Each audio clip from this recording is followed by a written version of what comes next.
Hello, chat. Hello. It's good to see you all. I didn't even see chat appear. I've been lost in my own little world. Because to be honest, I've been very mentally exhausted. So today it was kind of me going, I know I'm tired, but fuck it, I'm gonna stream anyway.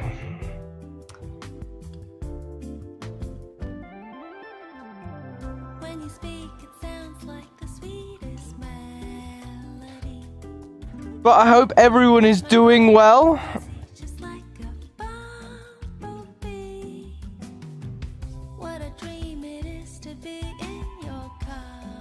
Did I see what?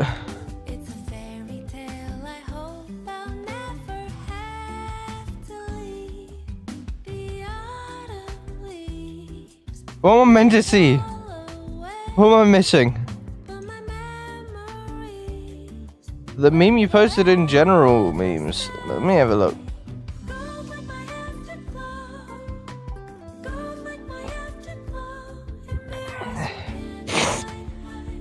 For fuck's sake. For fuck's sake. I hate it for the sole reason of it's the subtle humor. But I like it because it's the subtle humor.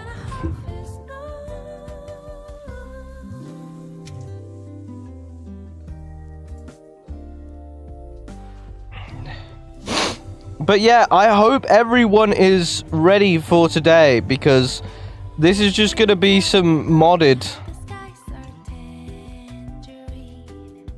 This is all it's gonna be, is literally modded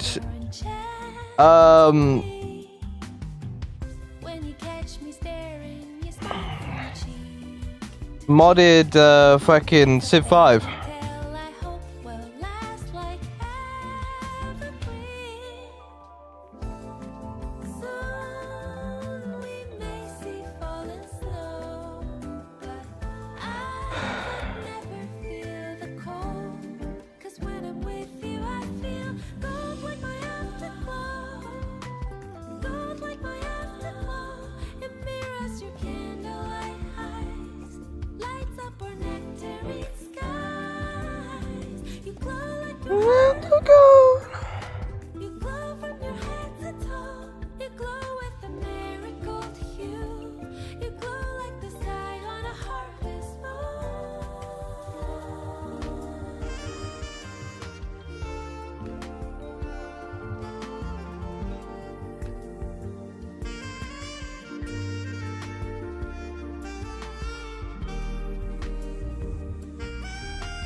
Yeah, that'll do.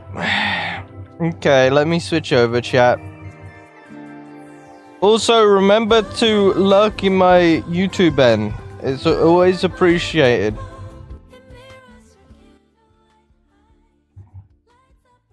So yeah, as I said, you guys can see that nicely, can't you? Yeah, you can. As I said, chat, this is mostly gonna be modded. It literally, I just want to relax today because I've already done quite a bit, and my body is mentally strained, physically and mentally. So I was like, fuck it, I'm gonna play some Civ 5 today. So why not play some modded luck mode engaged? Thank you, thank you. So yeah, I was like, why not play some modded Civ 5? Because generally, chat, the funny thing is when I'm not streaming or when I've got like so much downtime I don't know what to do, if I'm really, really bored, I'll boot up this game because no matter what, I always enjoy it. I feel like I'm a bit too loud. There we go. That should be better. But I love this game with a passion. Like, no matter what, I feel like Civ 6, to me, was kinda, I don't know. It came across as too fast paced in my eyes. Do I want to go for the monument? No. Do I want to go for mining? I don't want to push for that first. I'm gonna push for that first.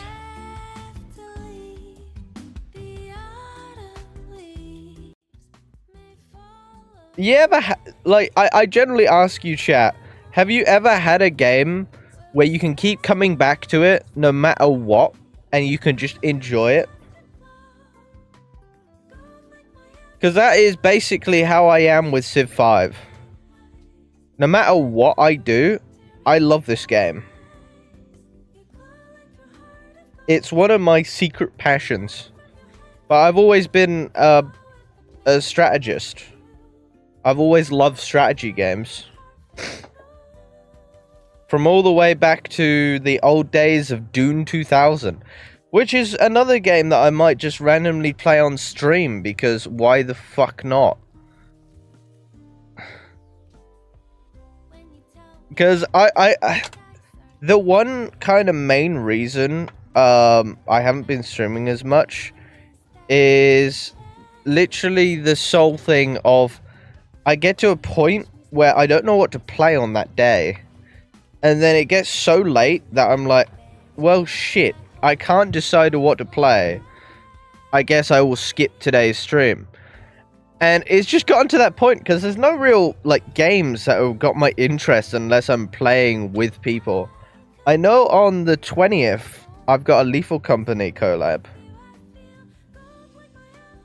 Which I hope everyone is looking forward for. Because there's going to be quite a few people there.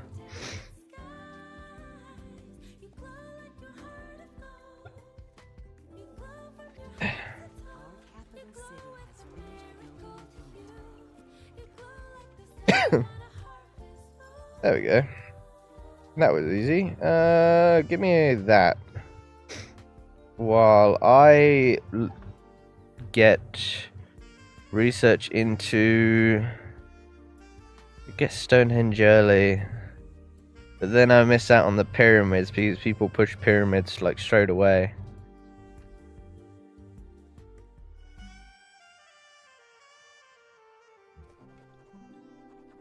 Adopt a policy.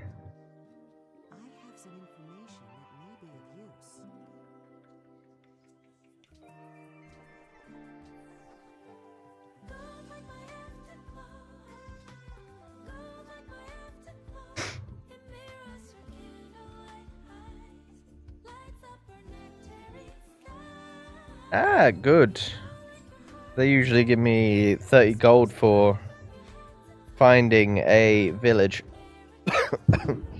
Not a village,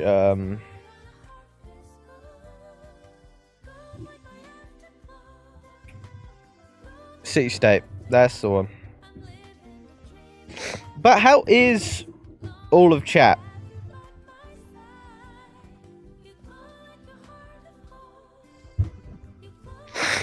How are you all doing upon this fine day anyway? Waiting for a game called Black Myth. Oh, I see. What's the game about?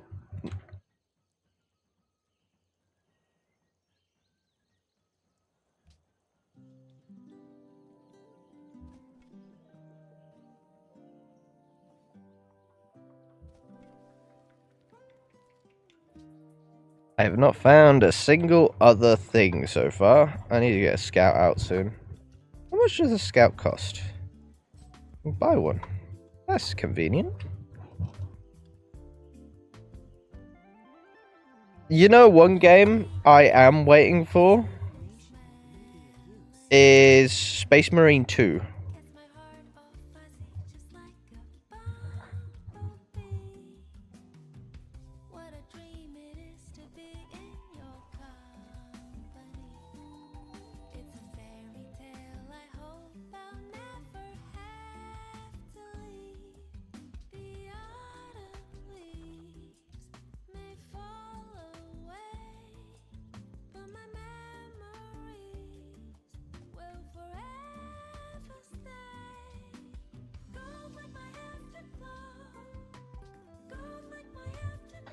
That is one game I'm waiting for, is Space Marine 2.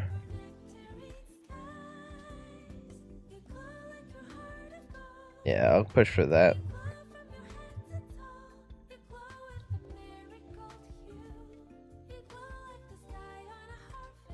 Because I'm going to have a lot of spices and leather. Ooh, some copper.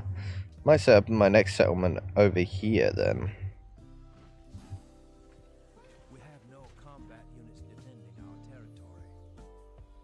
When you tell me, look now, the skies are tangerine. My eyes are glued to you, instead you're enchanting me. Oh, it looks like a Souls game. Ah, I see. Souls games are usually really fun to play.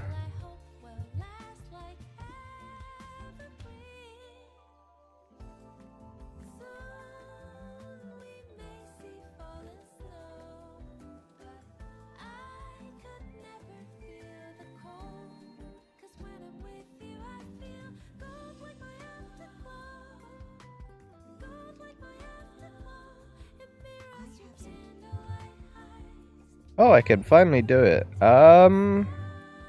Production, God of Crafting.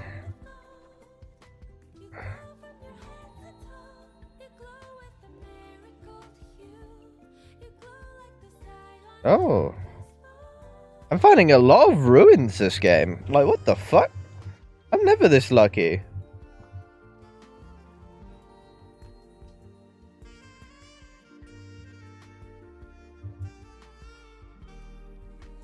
Yeah, I'm generally never this lucky. What the fuck? I may be speaking way too early.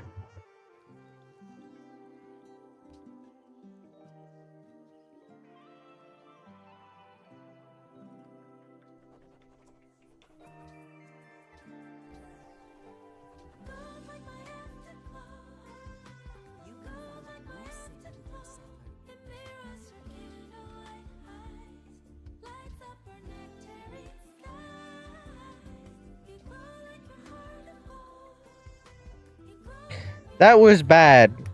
Now I met the Italians. I love Italians.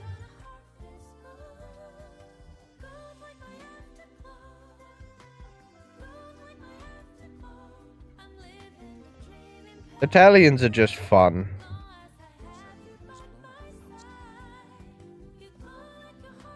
Oh, I'm guessing they came from somewhere up there.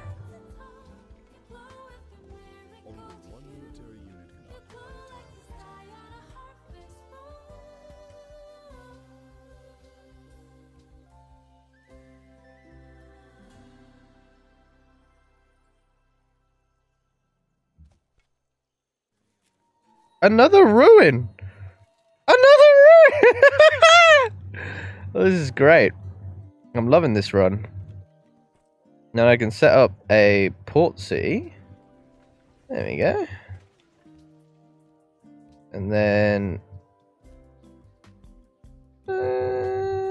get that building a monument.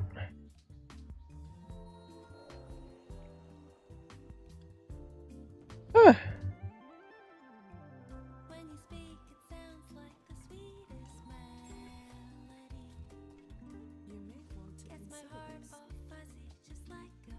I know about trespassing, do not worry. I'm gonna get fishing boats then.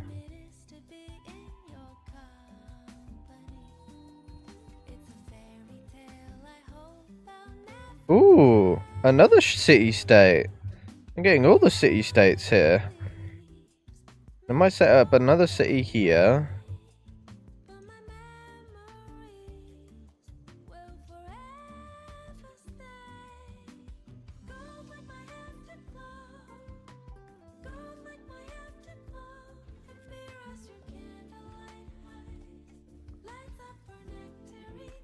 So there's a camp there.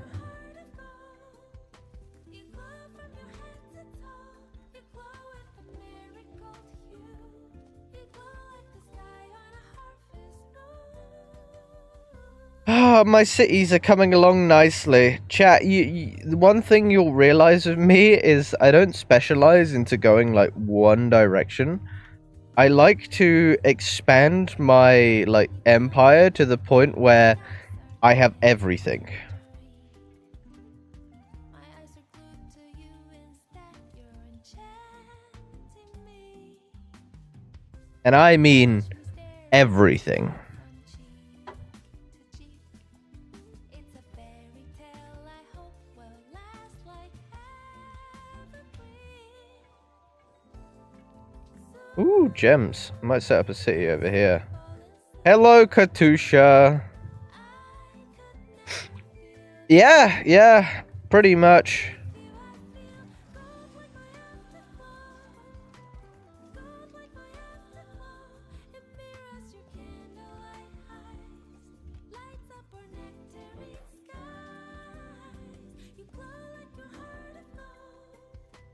I'd rather have the ability to do everything than having the ability to do nothing.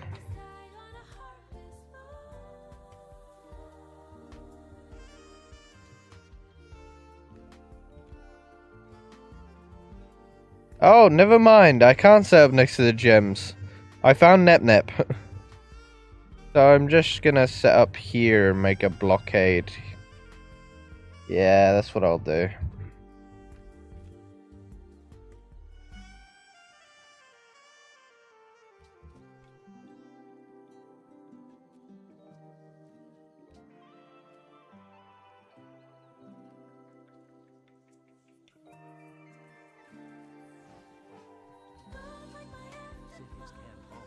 Cities can bombard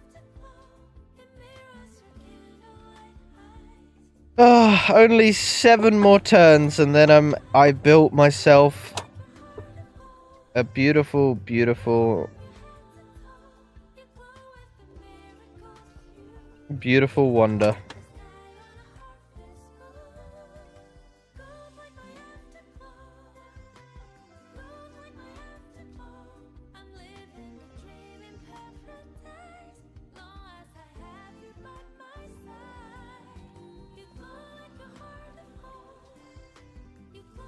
The roads will do.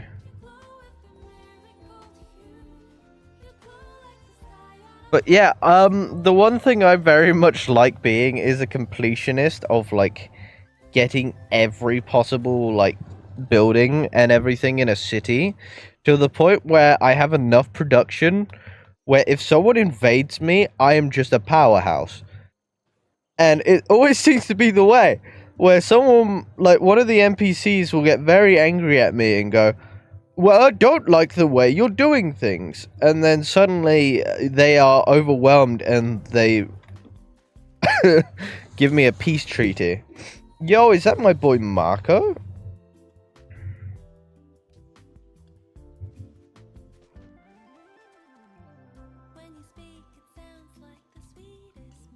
Ah, oh, only 2 more turns.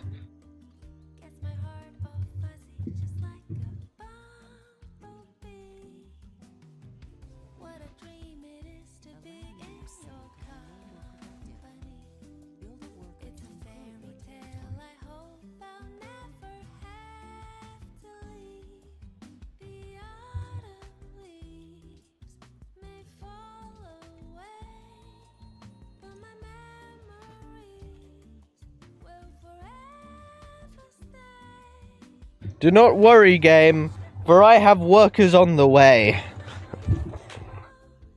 I know how workers work. That's why I have 2 of them.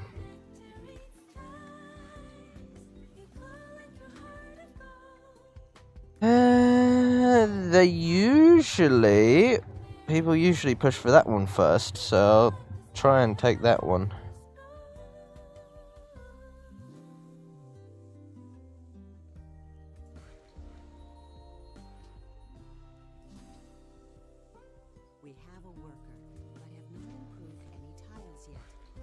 What do you mean I haven't improved any time?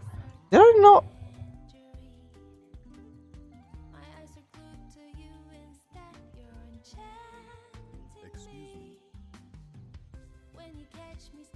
Oh.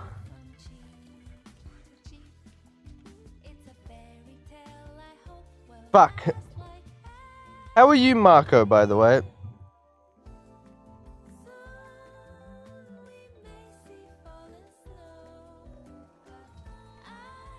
Let yourself get bronze working, I guess. That's good to hear.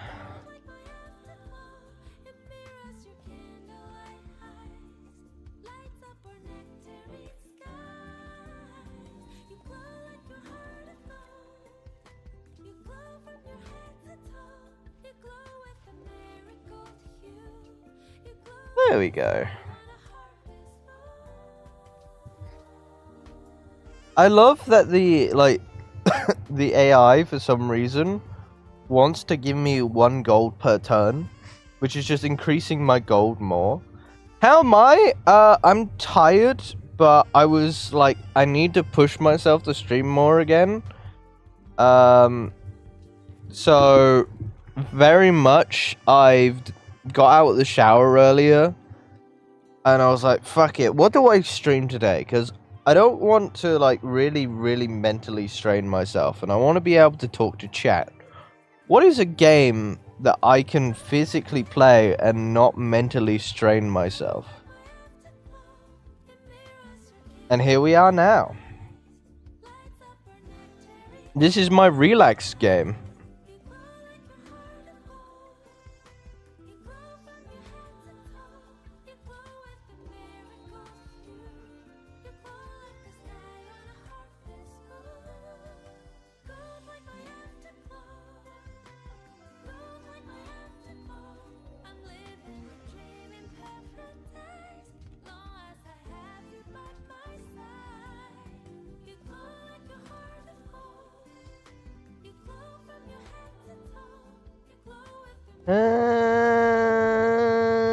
Yes.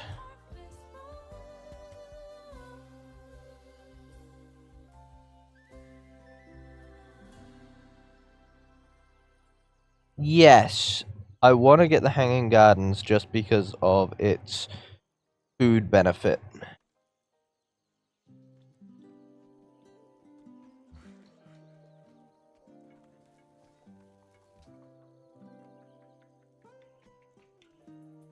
Removing these jungles will also give me Cheeseburger. Cheeseburger. Cheeseburger. Cheeseburger. Cheeseburger. Cheeseburger. Cheeseburger. Cheeseburger. Cheeseburger.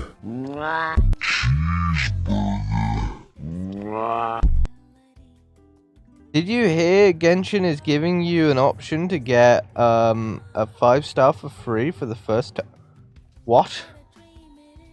What is this heresy you speak of? But they're giving you the chance to get a free one, but out of what selection? Is the real question. What selection are they giving us?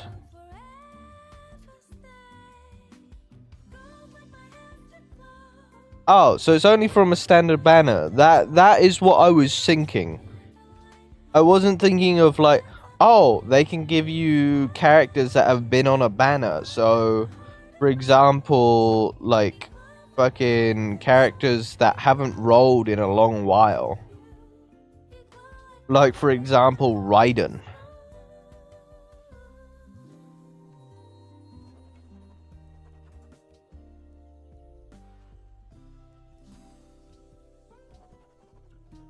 Another free worker. Don't mind if I do.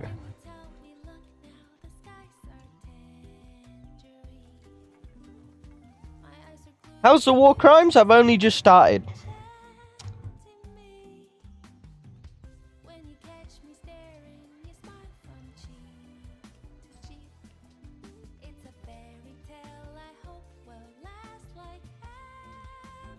You got it, Nep Nep. If we're friends, I think we'll be a great, fun empire.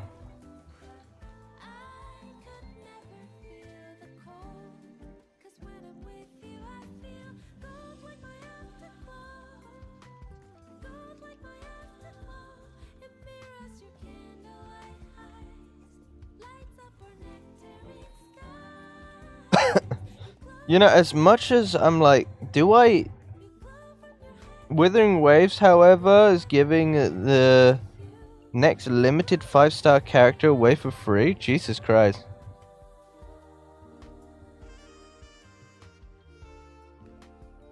Wait, are these the characters that you can get from the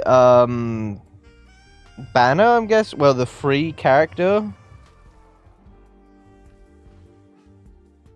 Because if so, I might get Jean, because I've been wanting to try and probably collect her.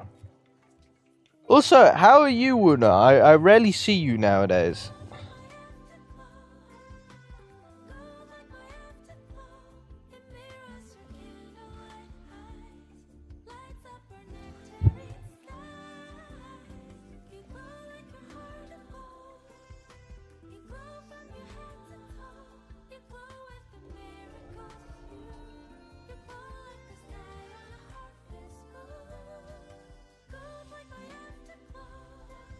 Now I can push for construction. Then I can get the terracotta army that will duplicate the amount of troops I have, which will mean I will get even bigger of a benefit. Build the hanging gardens.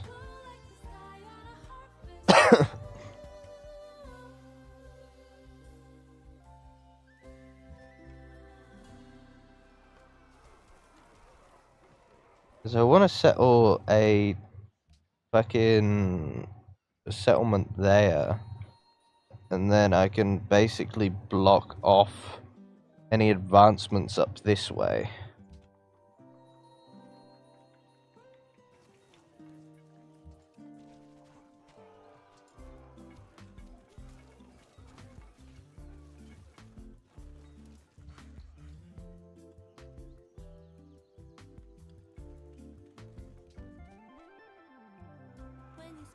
Technically, it isn't the first time. Oh yeah, that is true. I think the reason they're doing it is because of what's been happening on Twitter.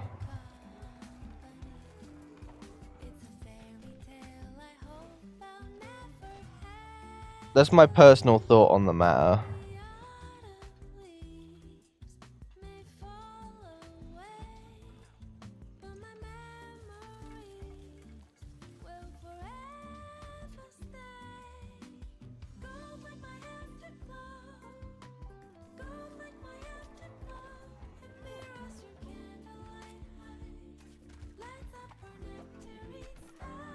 Come on, fuck.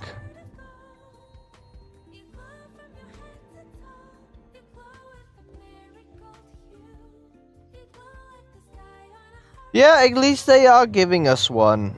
It's one of those situations where I think as Genshin players, we've kind of been drained for a while of like any freebies, because it feels like you don't get enough as is.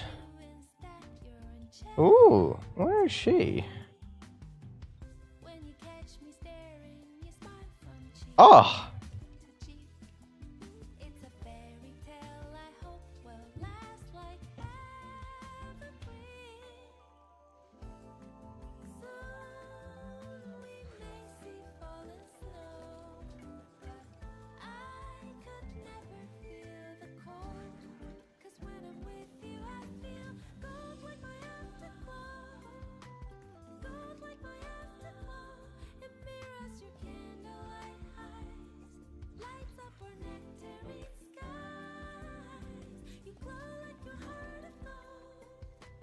Yeah, chat. So my main plan with like playing Civ is I literally hold out as long as I can in the very beginning, so I can get all the natural wonders and all that early on.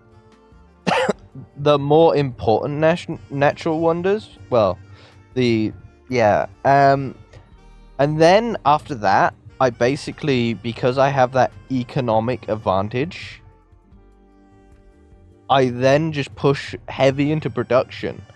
And if anyone tries to push me or tries to wipe me out, I have that economic advantage already that I can just mass produce units and overwhelm them.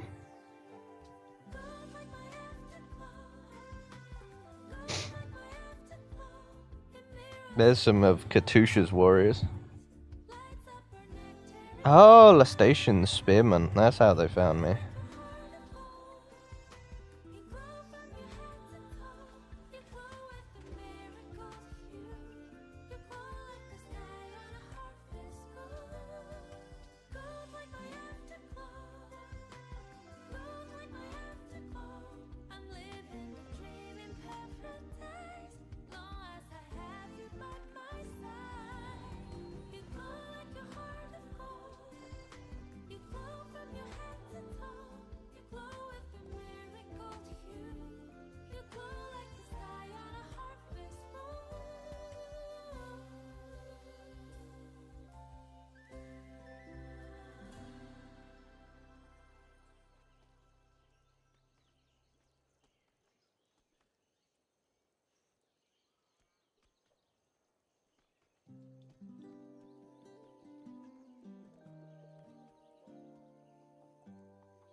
Why is it always some random barbarian stumbles into my existence just to ruin my day?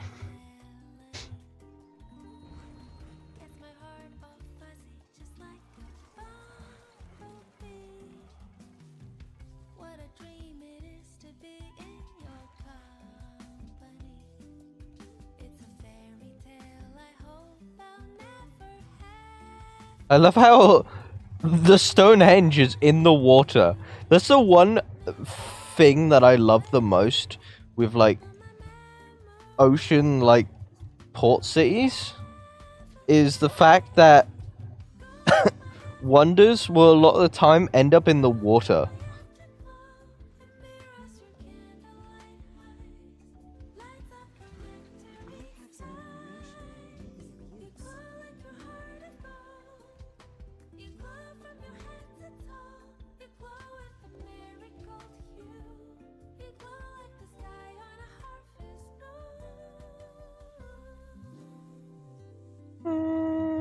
Yeah, I'll build that.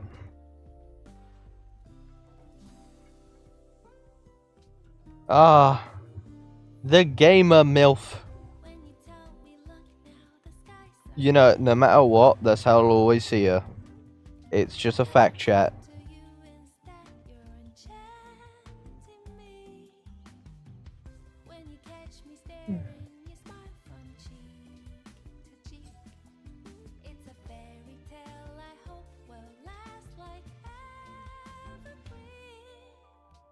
I'm not interested, Katusha.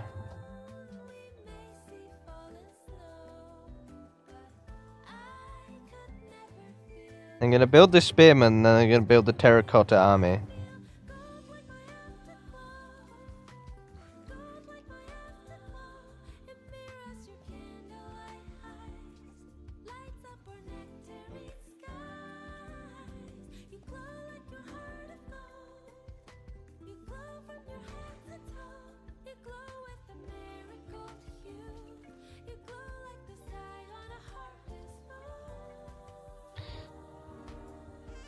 Oh, someone built the Great Library. That just means they can go up like one tech.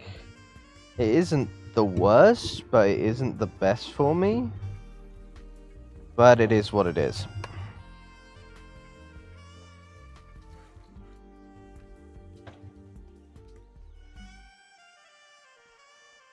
And with the amount of food coming in,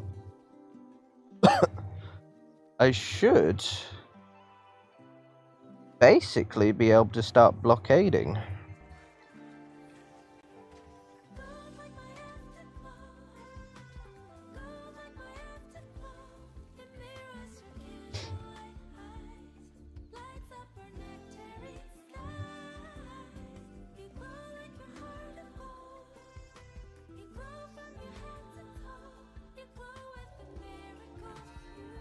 Ooh, ooh, ooh, ooh.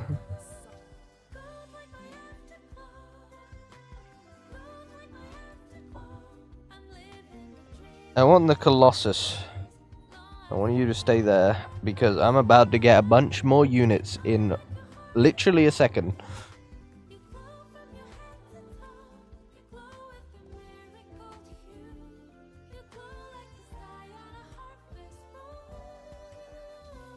Man, I love the Terracotta Army. Now, time to build the Great Wall. I could probably send you out exploring because I do need to explore a bit.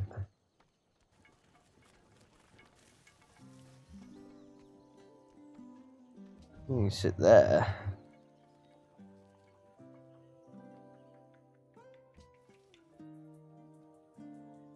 Need to put a fishing boat there, and then it should be good.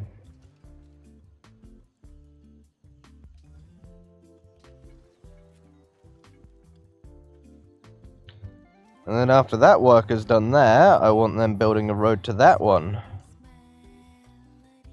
Gets my heart all fuzzy, just like a bumblebee. What a dream. Oh, I love building empires. I don't know what the satisfaction of it all. I guess it very much fits me as a character. Because empire building is always just been that satisfying feeling. Where I always want to be able to make a prosperous city where it's both earning gold, the happiness is very, very, very high, and there isn't much of a problem.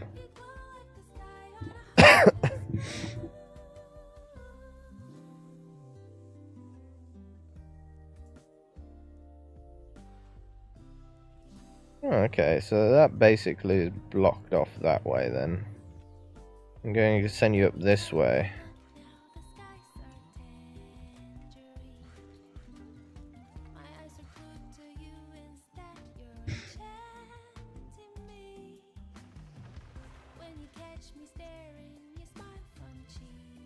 There we go. Now I want you to go up that way. But I might hop back on Genshin just to get that free character. I haven't touched Genshin in a long while.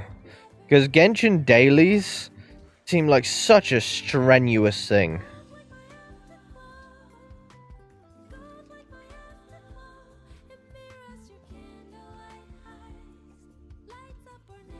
Because they are just so strenuous to do.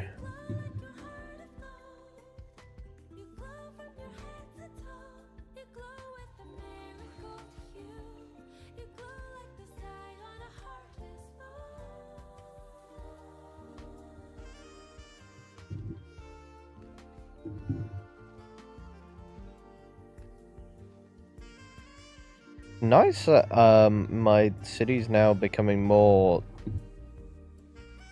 production wise. Plus it's getting a nice road being built.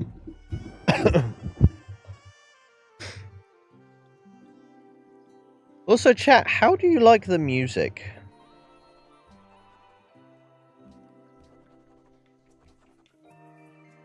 Great person. I want a great prophet.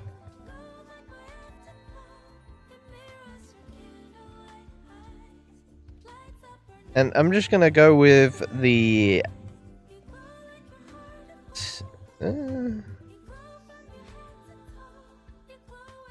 nah, I'll keep it as the Nep religion.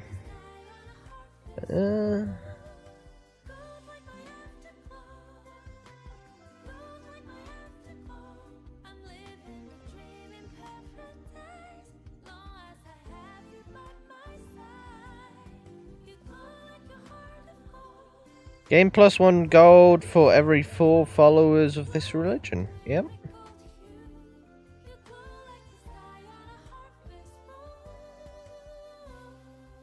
Temple provide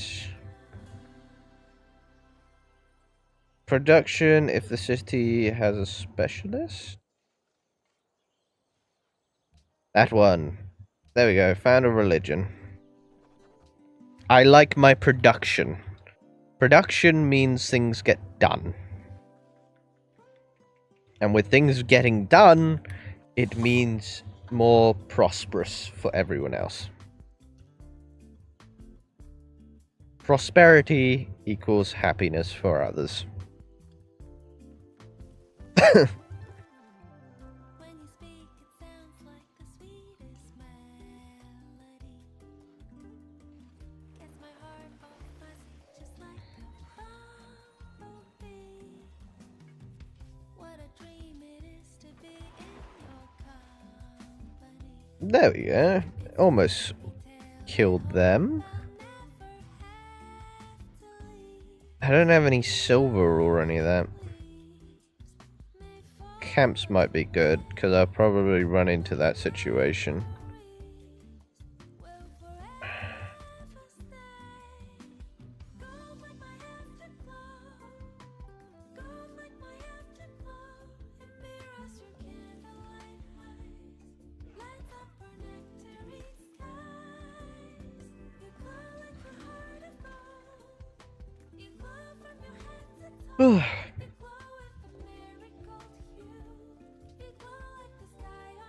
Okay, I want you to build the Colossus. Because with them building the Colossus, it means I will get +1 gold for every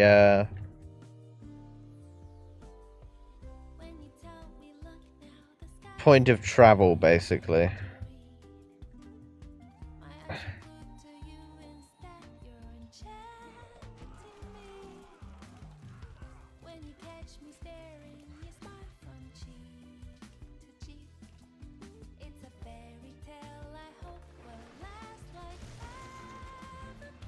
Ship sunk.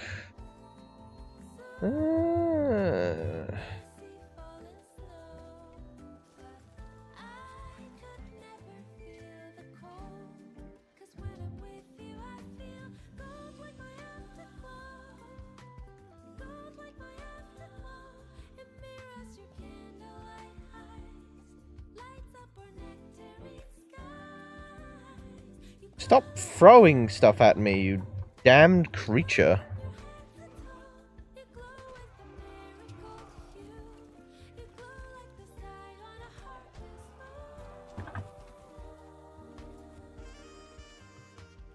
There we go. You guys just keep building. Just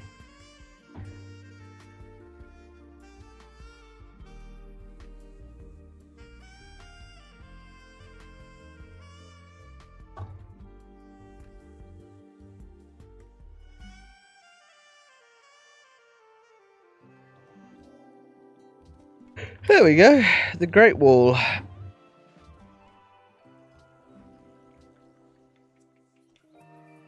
Build a shrine.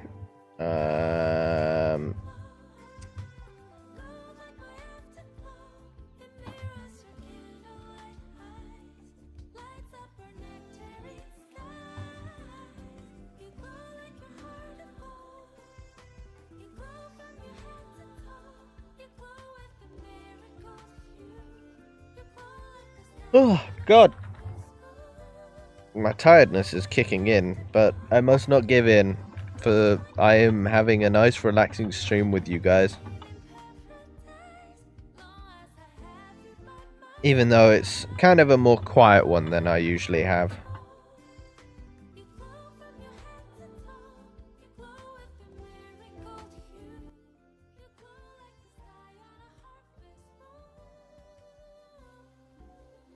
Ooh.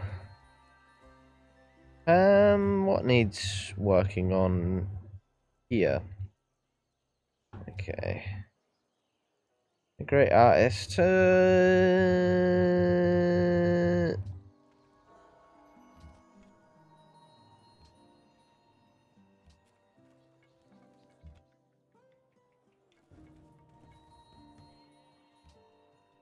Because I am currently minus. I am -2 instead of having 2.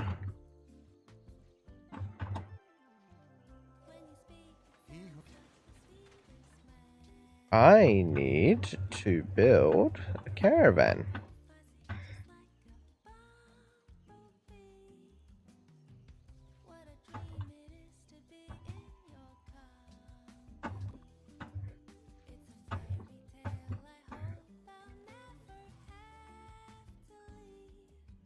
So they are basically all up here. If I'm correct, that might be their... No, that's not last station.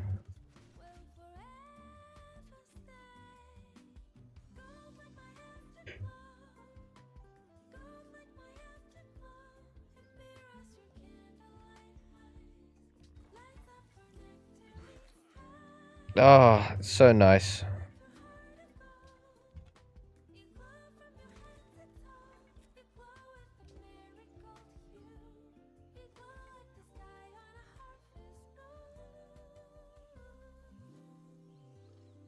I need to start working in getting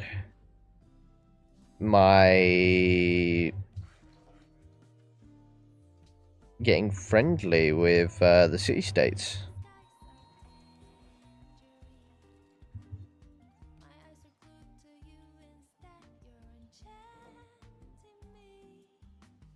Oh?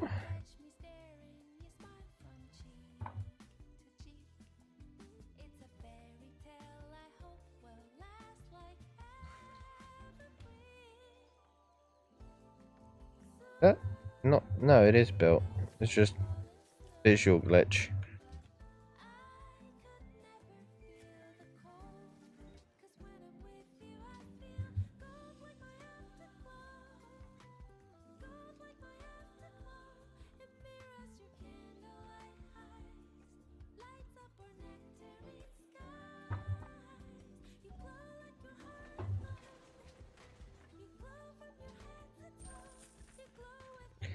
There we go. My income has been regained. Time to build another settlement. And I'm going to put it right here, so I'm basically gating off an entire area. And then I will put another one round here.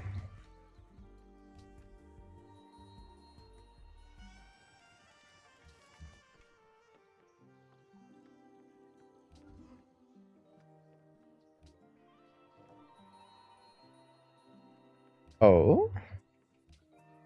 Oh.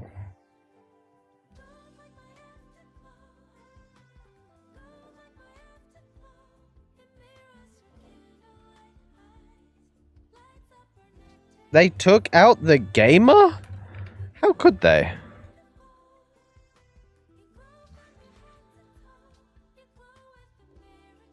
Good thing she's still in the game, though.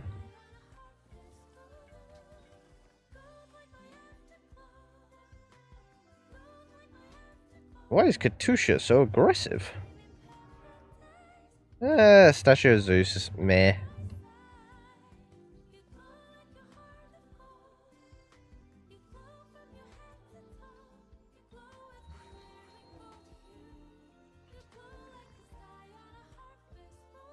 I hate barbarians.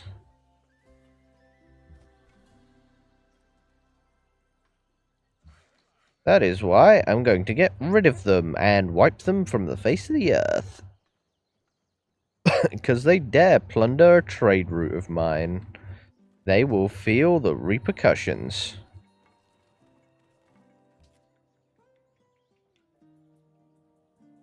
Yeah, basically, if I set up here, I basically block off a main, like, choke point.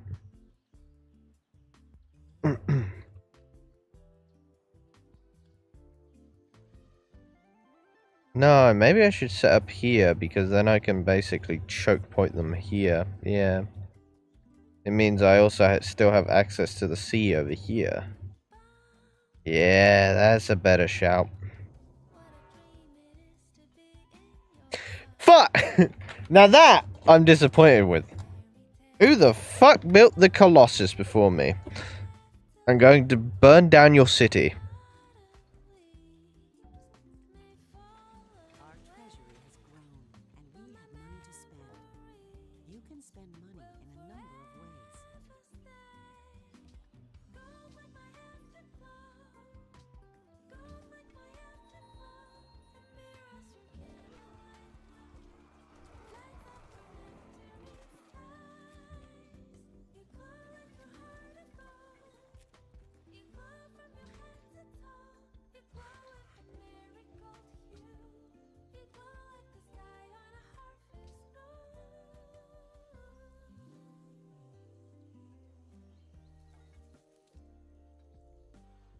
I'm kind of saddened by that. They took my Colossus away from me. Because if I can remember, the Colossus gains additional trade route slot for cargo ships to appear in a city. It gains basically an extra amount of money for each time you have a trade route. So it was one of those beneficial ones.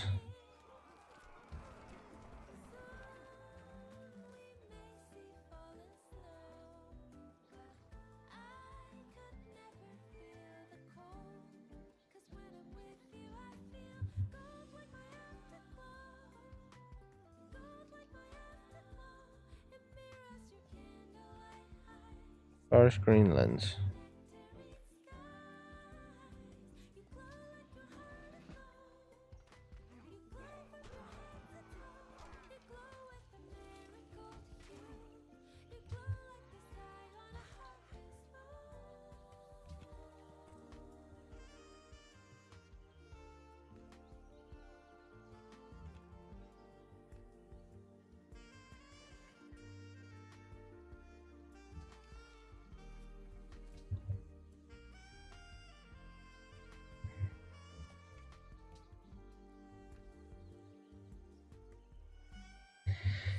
Okay, there's another mine done. I'm slowly building my city, chat. Bit by bit. It's getting there slowly.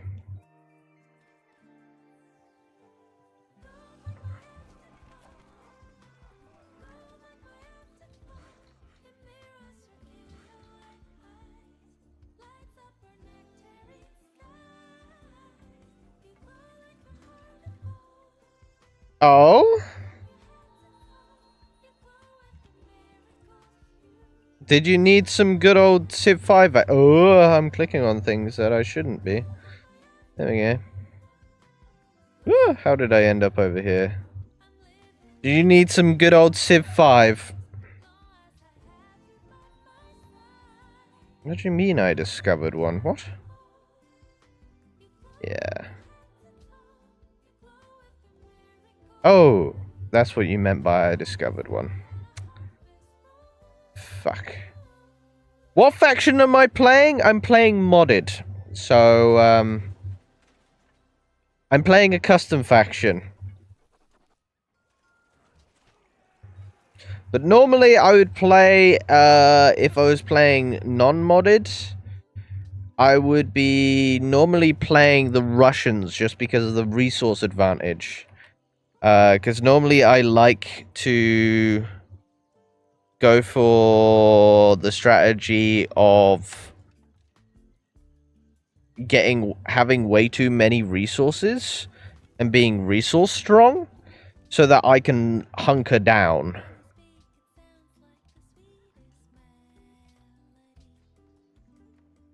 Oh,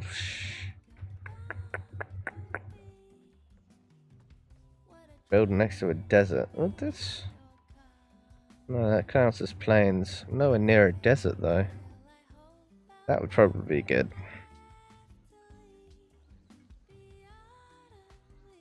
So, I'm very much a resource heavy kind of guy. I like getting to the point in the game where I can just literally click a button and I can get like musketmen produced in one turn.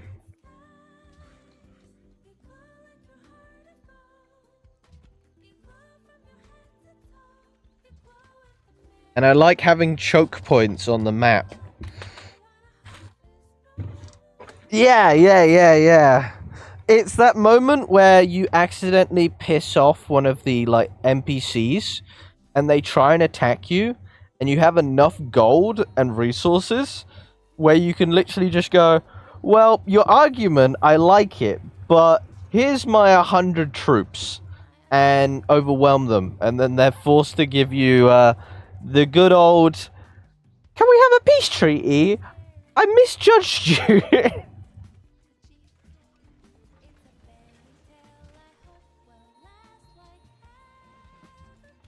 Which I always love that. It's like, ah, yes, I'm going to defeat you. I'm going to absolutely wipe the floor with you. And then immediately you show them the 100 troops standing by, and you're like, well, we may have been on the wrong foot here. It's such a funny concept to me. It's like, I will have like a slightly defended area, and that's what I love the most, is giving the enemy that sense of, well, actually, I'm, you know, the stronger opponent, blah-de-blah-de-blah. And then immediately just get steamrolled.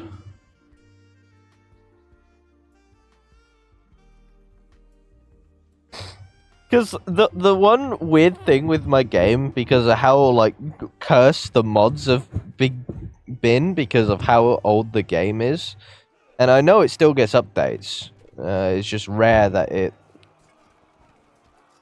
you know. Oh, damn it.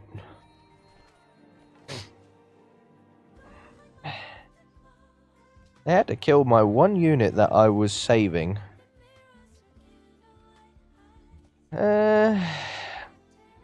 I can push them now.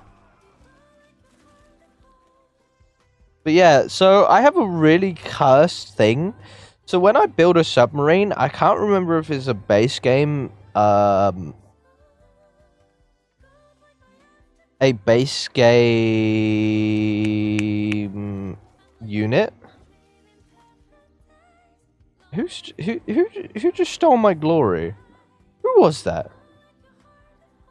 Show me who stole my glory.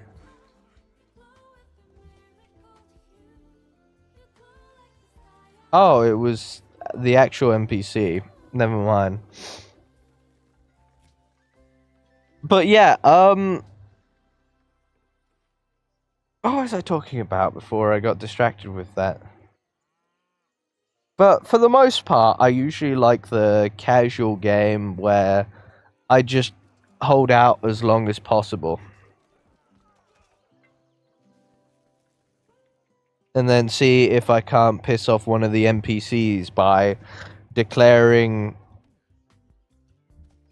a very, very fucked policy that screws over their potential while also befriending other NPCs and just going full war. Or full democracy. It depends. Depends how I feel on the day.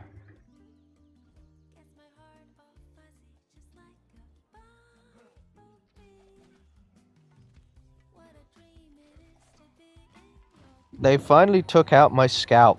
Took them long enough.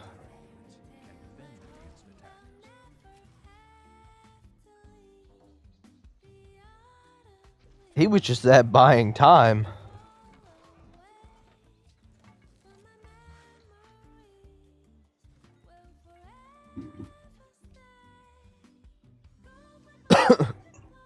I just realized, after I built this, I can build another caravan again.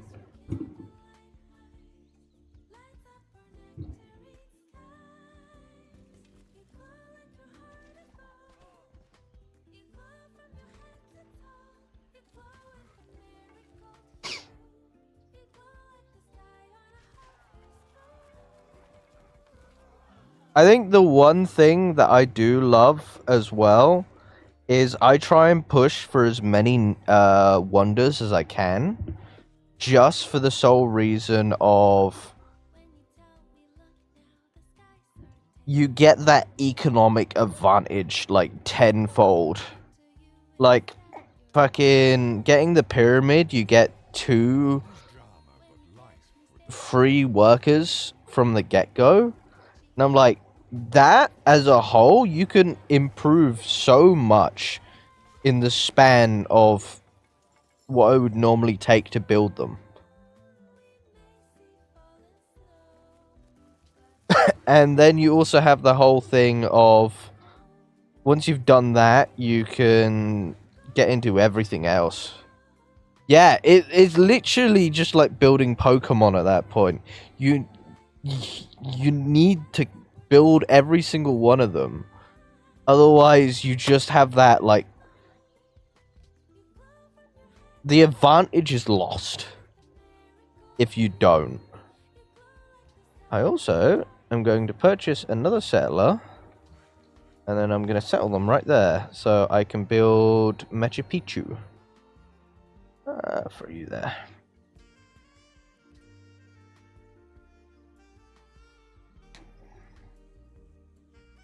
Oh, yeah, it is the eternal meta. A lot of the time, building a natural wonder, well, a wonder as well, is literally one of those situations where it can decide a game. If you don't build a wonder, you're basically throwing at that point. Because building a wonder can literally tell you how the game is going to play out from like there and then.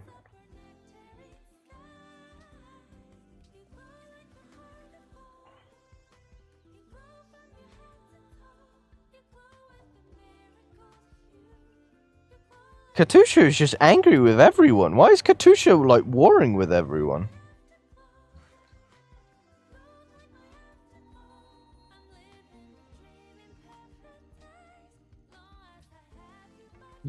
The short Russian woman, she's angry.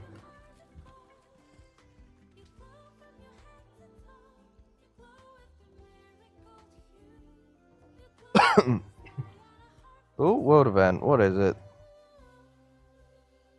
Oh, okay.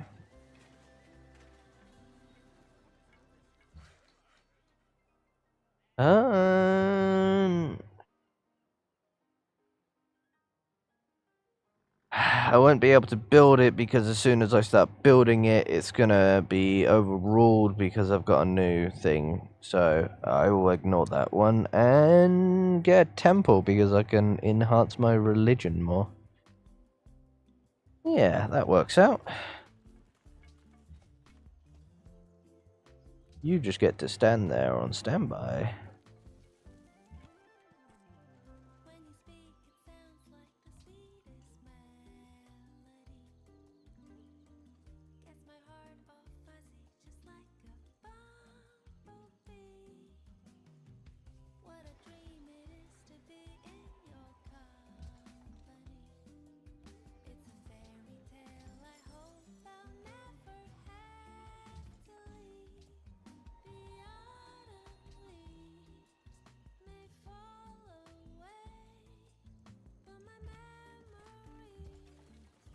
There we go. And then I can settle there, get the mountain, so that I can build Machu Picchu, because Machu Picchu is just easy gold.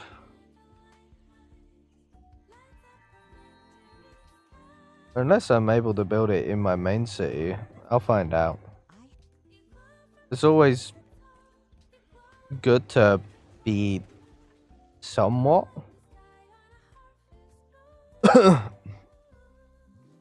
Reinforce my religion. There we go. Build that. Enchant.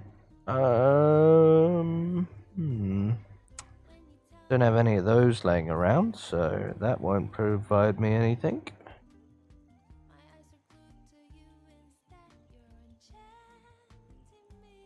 Birth rates for city if not at war. That's very good for me.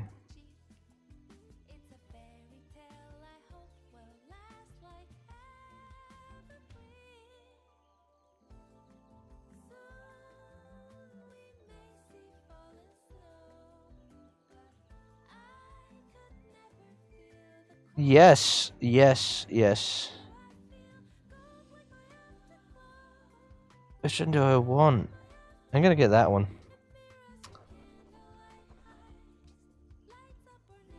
Civ 5 is just the best in building wonders because you don't think about the wonder.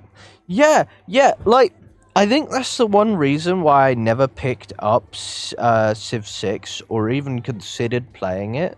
Because because I watched RT Game and I watched a few other people who played it, it seemed way too fast paced.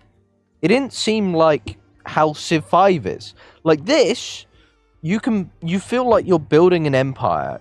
You don't feel like you've got a certain amount of squares that you have to stay in. It just generally feels like you're building that empire. And I think the one thing with Civ 6 that made me kind of deterred from playing it was the fact that it didn't feel like you were building an empire. It just looked like you were building part of an empire.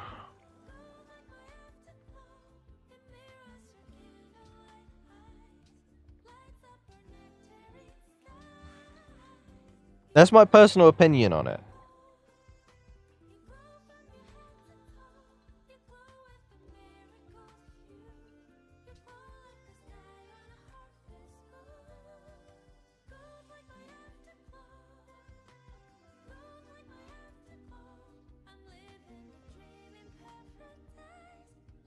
Why is Adobe sending me emails? I don't use Adobe. Edit PDFs. No thank you, Adobe. Stop sending me messages.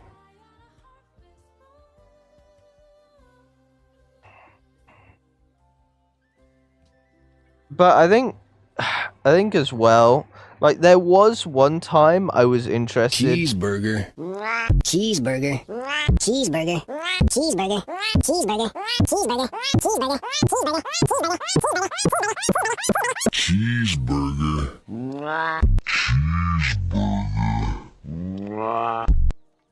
I love how it was like really, really peaceful. We're having a and then cheeseburger. My chat never ceases to surprise me. I think Civ 6 is too complex. Yeah, it is. Like, Civ 5, you can really... It's that old style build empire. That's what it is. It's the old style build an empire and just play the game as in... You can't have cheeseburger if I don't have cheeseburger.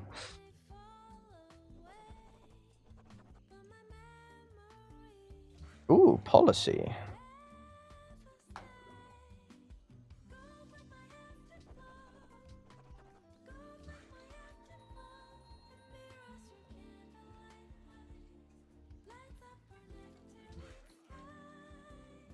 But there is one somewhat that I was interested in like a while back, which was if does anyone remember that Civ 5, well, the Civilization, but it was the space variant they made that no one really talks about because it's kind of like buried under the rug. I forgot the name of it. But who remembers that game? Because it's one of those games where I may pick it up and play it because I did somewhat enjoy what I was looking at. But I can't remember the name of it.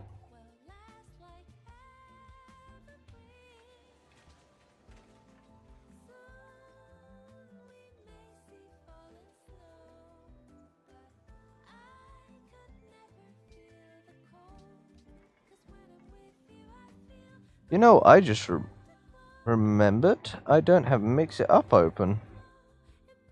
As well as VTS. There we go.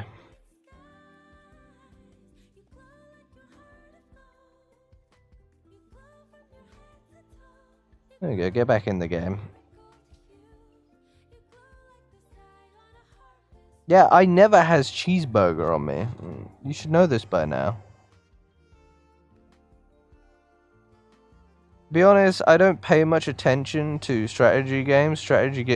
No, no, that's understandable. I think as a whole, strategy games, depending on what type it is, there's an interest for everyone in games. Some people enjoy strategy games and the games that can take forever, where you build an army and you feel like you're in command, while others just like the fast pace. Any hopes for Civ 7? To be honest, I'm surprised. Like, personally, I'm surprised they're still releasing Civs. But if they pull it out the bag and bring back the old nostalgia with Civ 7, along with, like, keeping improved mechanics and just improving the game as is, then yeah, it's always good to be optimistic with games. But I think a lot of games, as well as game creators, especially just in industries as a whole, they think everything needs to be either overcomplicated or really fast paced, while forgetting where the actual kind of gameplay loop that has brought so many players back to the older games, they kind of forget about all of that.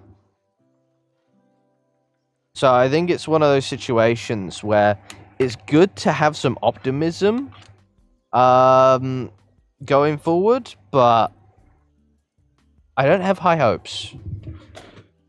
Because if it's basically just more improved graphics Civ 6, then I don't think it would really spark my interest like Civ 5 has.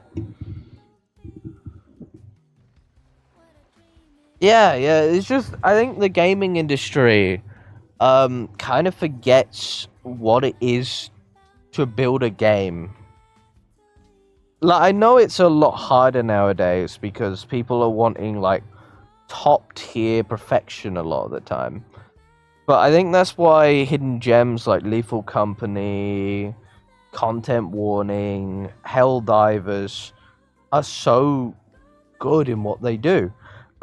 Because they're not trying to set a standard. They're reminding people how games are meant to be. You're meant to enjoy them. You're not meant to play it and feel like it's a chore. Yeah. Like, I know at some point it's gonna go from how gaming is now to something along the lines of how I think it's gonna go is, because the only way forward with gaming is by throwing everything into VR. Because VR, to be honest, is going to be the final stage of gaming.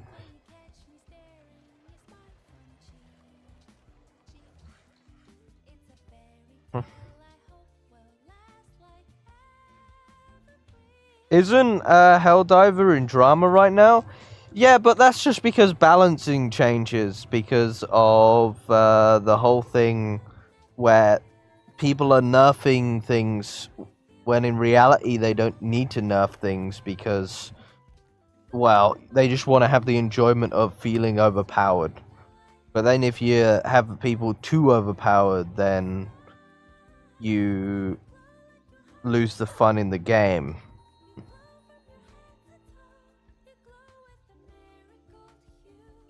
So it's kind of one of those one-sided battles a lot of the time. There's a lot of that going around lately.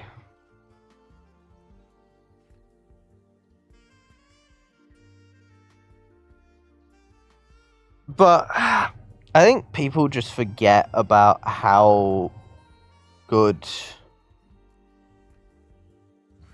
how games are generally meant to be Because I can enjoy a game even if it's the most, like, outdated graphics. Like, for example, right? The best example of a game that doesn't care about its graphics so much, but it still holds a very fun player base. RuneScape. Now, I've never played RuneScape, but, like, hearing all the stories about the game, seeing all, like, the history behind the game, it's like, games like that,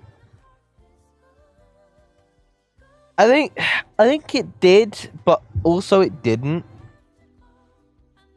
Like, because the only reason why I say multiplayer did and it didn't ruin gaming is with multiplayer, it added that extra layer of gaming. It's like, oh, I can enjoy this game, but can I also enjoy it with my friend? So it takes out the whole, like, old era of split screening.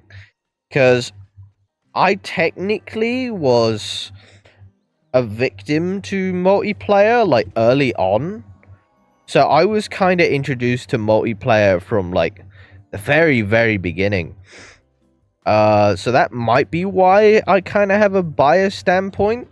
Because, well, I say it's multiplayer. It was literally split screen.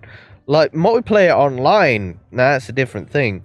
But split screen technically is, like, multiplayer and that.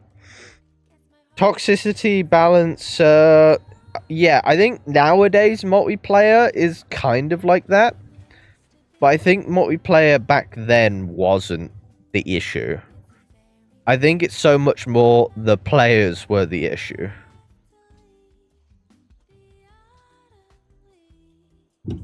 Because, like, the old COD lobbies, they were fun to listen to.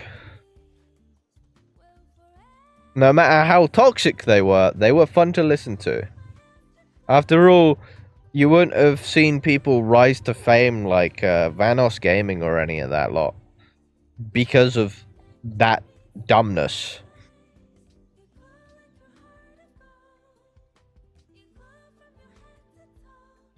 Yeah, multiplayer as a whole isn't usually the problem, because you can find people who you play with and it's an amazing experience. It's usually the players that ruin the experience. Because I still remember my days, so I didn't really play games with a lot of people. I was kind of that solo gamer. Because the first kind of multiplayer games I got introduced to properly when I started actually speaking to people. Because I was very shy.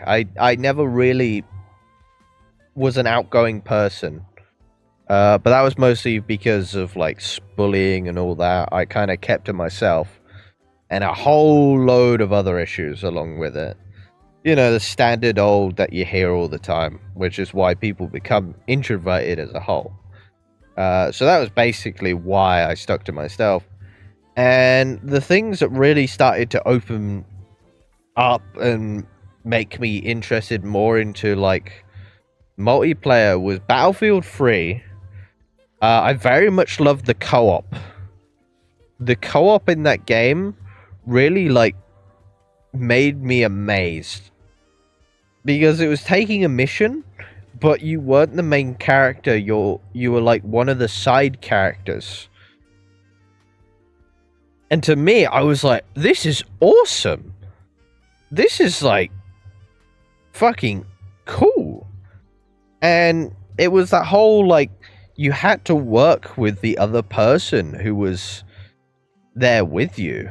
Otherwise, you would barely be able to complete some of these missions. Like, sometimes it would get to the point where you wouldn't even need to speak to the other person. You could give subtle signals, like moving your gun up and down, and they would know. And I think that was the real kind of thing that was an eye-opener for me.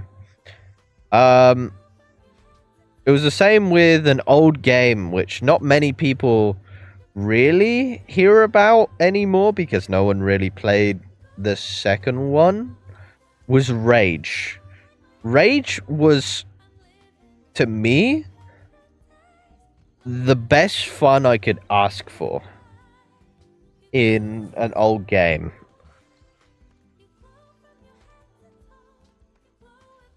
You also had, for example, Free Profit. Free Profit will do.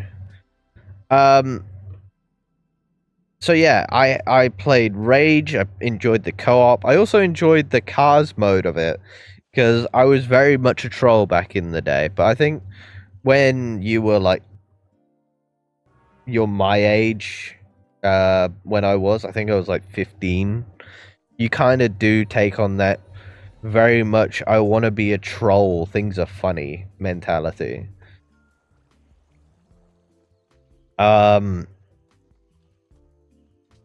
So I very much did that. I was a troll. Was it fun? Yes. Because it was always because of cluster mines. And that was the only troll I ever did was cluster mines. But you also had what was another multiplayer game that really brought me out my shell? I say the one that really stuck with me was Destiny 1. Destiny 1 really pulled me out of me isolating myself from like people, because it's where I met some of my closest friends, one of my exes, but some of my closest friends, who I still do come in and because they're all still on console, so it's like Jesus returning after like 2 days, except it's like a couple years at a time. It's really funny. But I still come and visit them, and it's always nice to hear what they're up to. Because I still remember all the dumb shit that we got up to back in those days. They were some real good days. But Destiny 1 was the one game that really pushed me to I ran my own clan. I did a lot of things that I would never normally do. So multiplayer gaming has helped me, but I know the issues there. Like 100% I know the issues. Because it's fucking social media basically shows you it every 5 seconds. But there are those good moments. For example, when I played a lot of Overwatch, I was hearing people say that Doomfist was OP, but then I tried... Yeah. And when someone plays Doomfist and gets high kills, that is good at... Yeah, it's a lot of the time someone will say something is OP when in reality the play is just good. That's what most of the time it seems to be. It's like, oh, they're just using an OP like meta weapon, and in reality it's just they're a decent player. It was like when I played Overwatch 1, way back when. I used to... I wasn't good at aiming.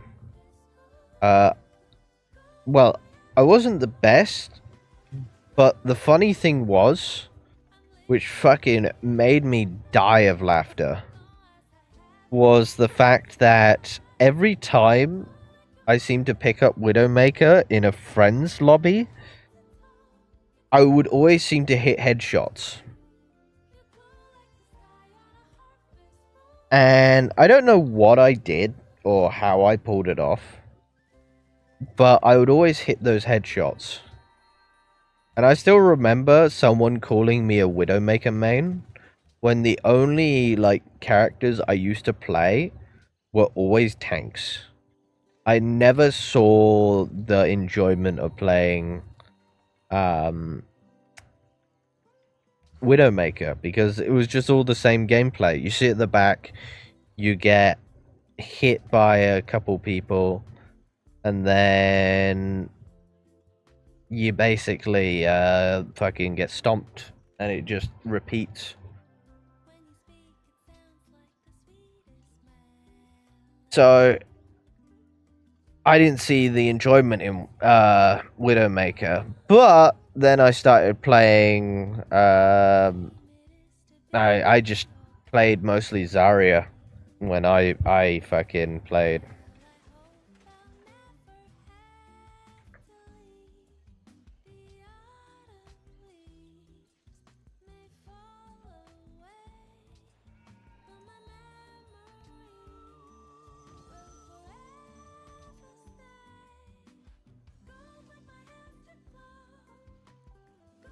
I think I can stick a city there. Probably a good one.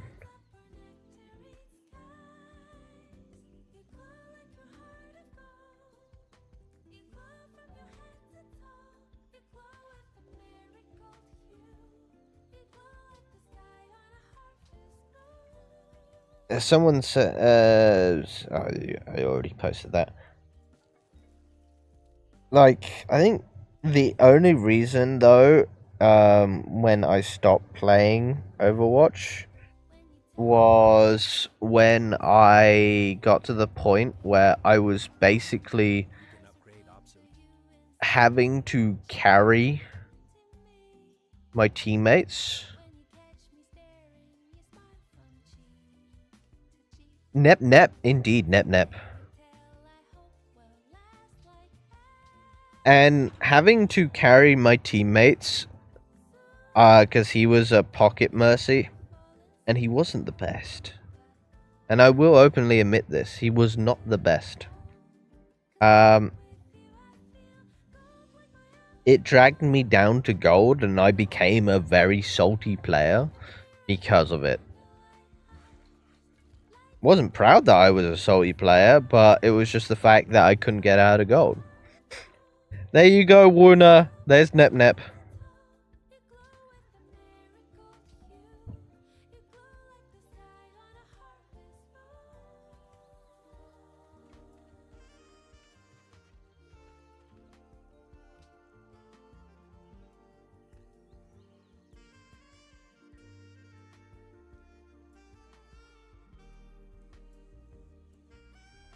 There is way too many barbarian ships around. Like, what the fuck?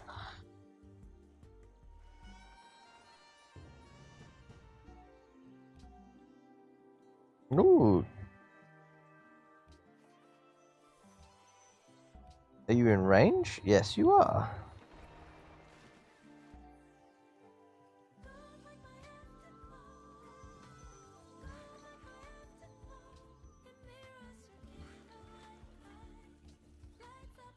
Speaking of Watch, I've never played it.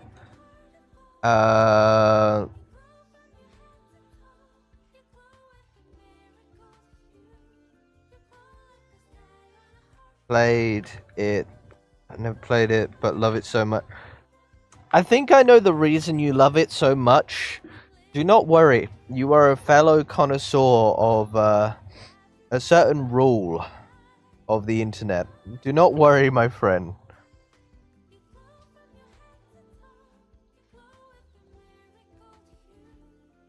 It's the only reason why the game still is afloat. If it wasn't because of that, I think the game would have pretty much fallen apart years ago. I think that's just a truest fact known to man.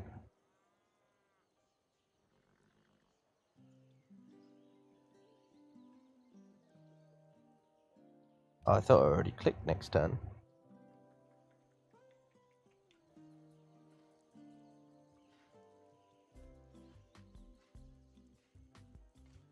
I need to start getting Navy units at some point, just to clear out these.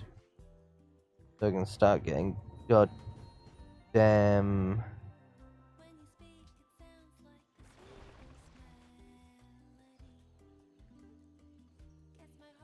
Yeah. It literally is one of those situations. Like, the worst thing is of Overwatch 2 is just... It isn't the game they originally promised. Like, the whole PvE mode, and then they're just basically remaking Overwatch 1. And it's like, well, why would I want to play Overwatch 1 again and spend more money on Overwatch 1 again?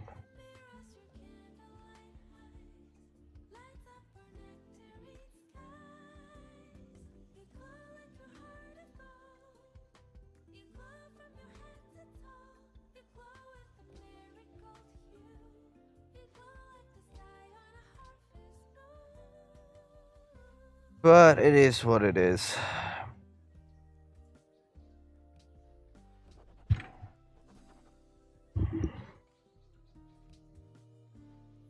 I think it's one of those situations where the developers have killed their own game on purpose at this point.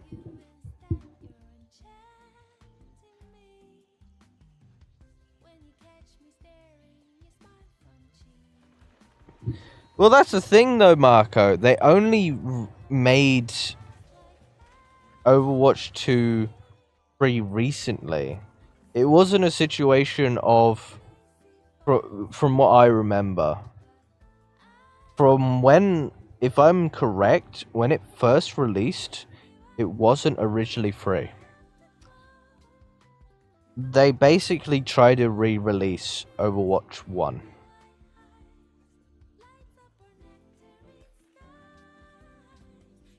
No? Am I wrong?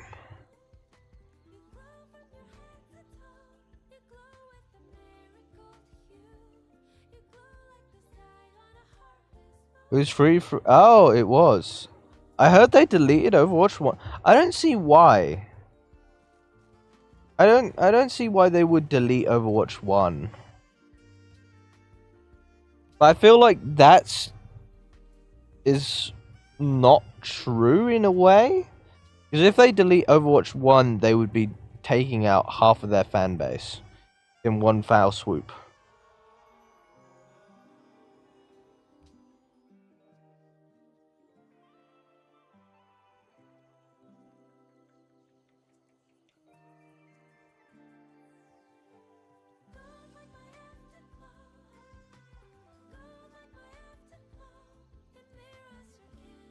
I think they did.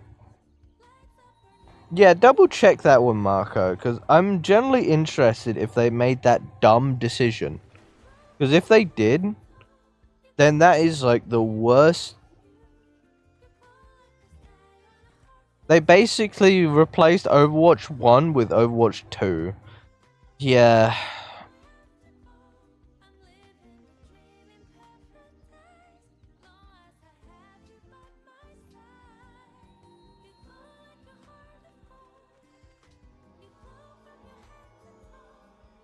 Yeah, they killed Overwatch 1. Oh my god. This is such a dumb move. Why would you generally do that? Like, as a company, it's such a dumb move to do. Oh yeah, Overwatch 1 was such a big success. Now let's get rid of it. What? It does not make sense. In any normal way of thinking, it makes zero sense to do it. But, well, it doesn't surprise me at this point.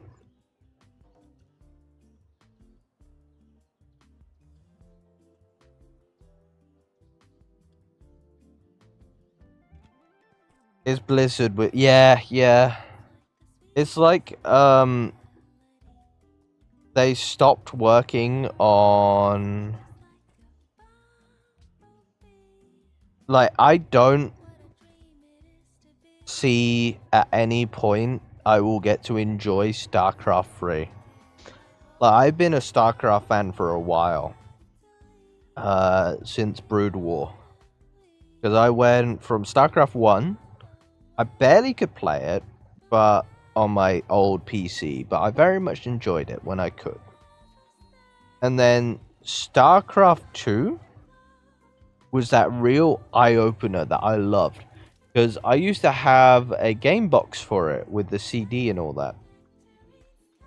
And I used to open it up every time because I couldn't physically play it on my PC. But I used to open it up and I used to look at all the amazing like RTS like aspect on there. And I used to be so giddy just looking at like the Zerg and the Terran battle it out in this like one image.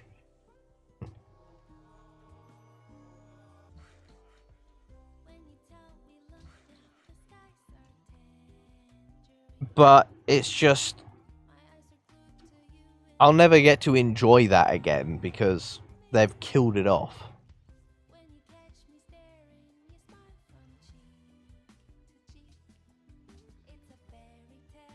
So,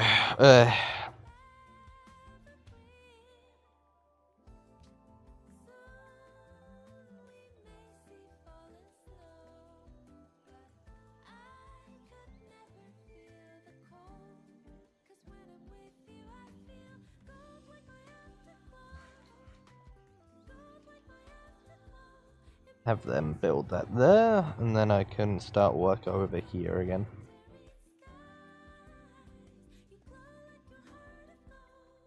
Yes, let us work together, Nep Nep. Because you.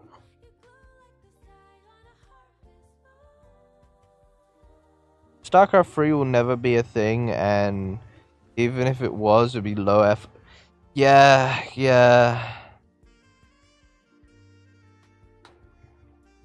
That's like the one like real depressing thing for me. Speaking of RTS, you know about Rise of Nations? I've heard the name, but I've never looked into it. I think my passion for RTSs is kind of dwindled. I mostly like stay with the old RTSs nowadays because modern day RTSs just feel so just thrown out there at this point. Like, there are like some really good ones, don't knock it, but it's just they just seem so like rushed. Like, for example, I need to remember if I'm saying the name correctly. It should be in my listing.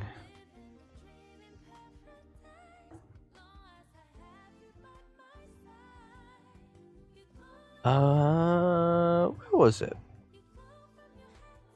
Was it?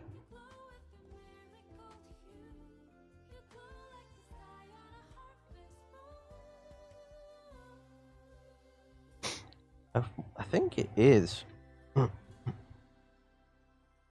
That was the game. Iron Harvest. Oh, Rise of Nations is an old RTS. I might have a look into it then. Iron Harvest. I didn't enjoy it.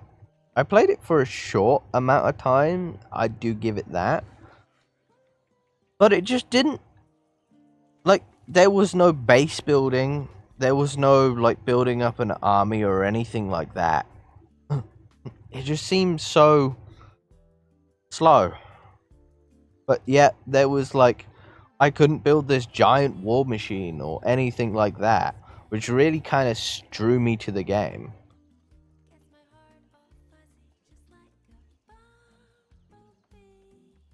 I was like, oh, okay. Supreme Commander. I love Supreme Commander. I forgot how to play it. Sadly. But I used to play a lot of Supreme Commander.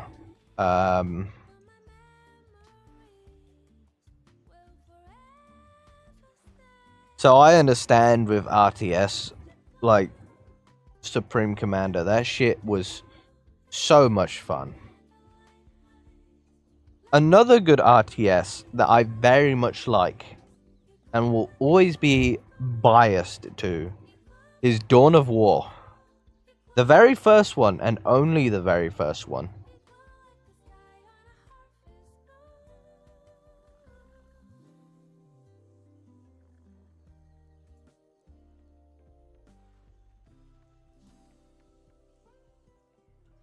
Because Dawn of War 1 was just, it was special.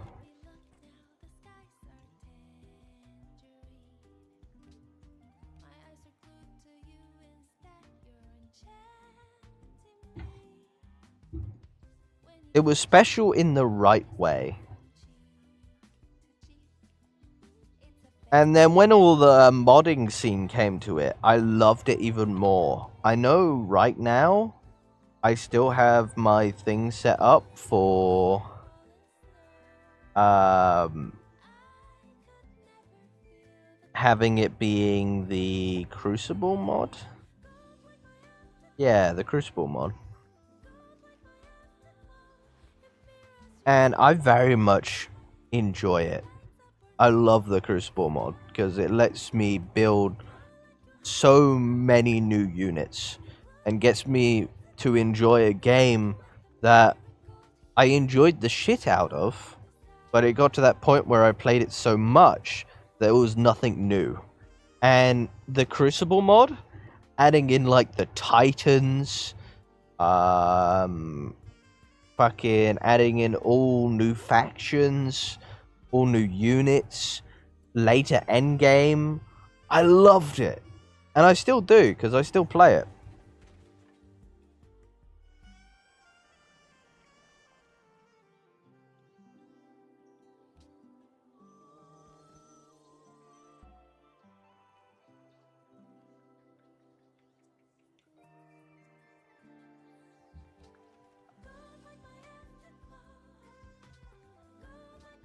But I very much enjoy StarCraft, no matter how much, well, not StarCraft, Dawn of War, no matter how much I play it and I get my ass kicked, because I always play the Imperial Guard, because I love my Baneblades.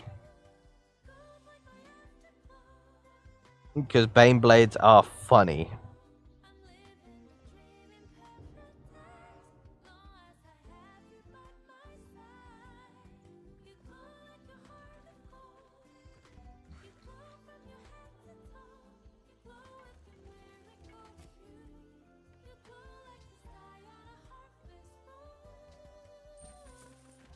I'm gonna buy another worker.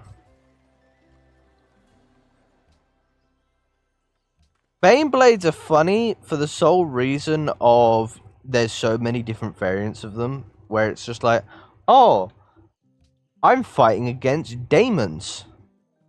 I'm going to use the Fire Baneblade. And then if you have like that resource, like advantage over the enemy, you can have 3 of them drop at once. And it just looks so ridiculous, but so funny. Because you can just cook an entire, like, enemy. Like, yes, I love your encampment. It's, really strong. Let me just summon my Baneblades. They'll deal with you. It's like, oh, okay, God.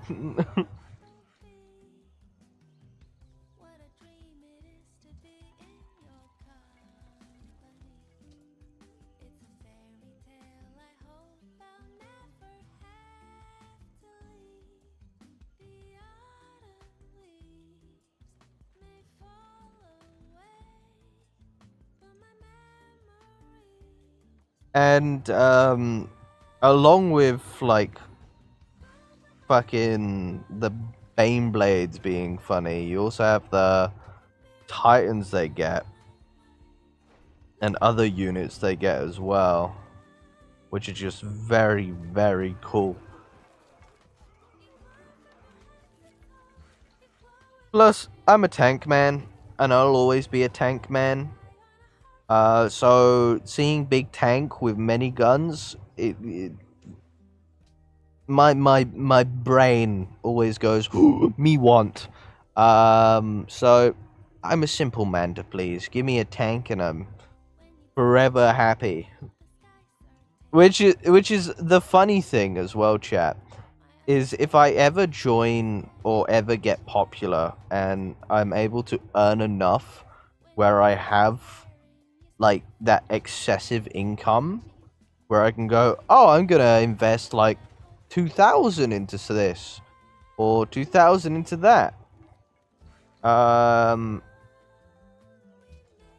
You know, if I get to that point, I'm buying a tank.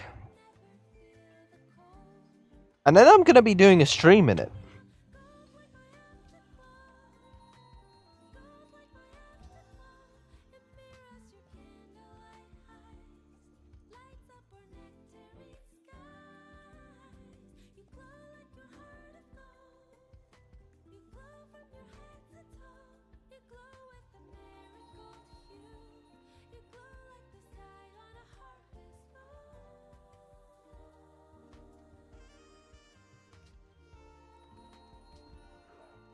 So yeah, and I know for one stream that I wanted to do, which if people understand where it's from, you make me smile.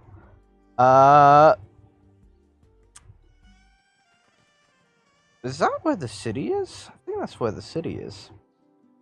It makes sense. But I want to drive a tank and ski it. I want to ski in a tank.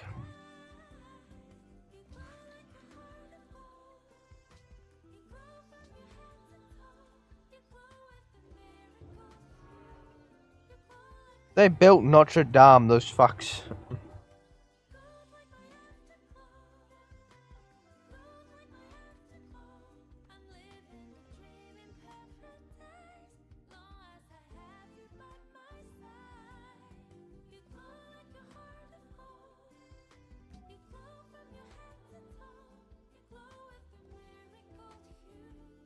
But yeah, I generally want to ski a tank. It sounds like a lot of fun in my head. The practicality of it may be a bit challenging, but if I'm able to pull it off, it's gonna be very, very, very cool.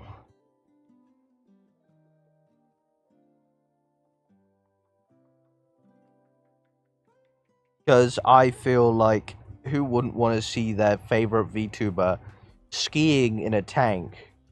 That just sounds fucking both batshit insane and fucking awesome.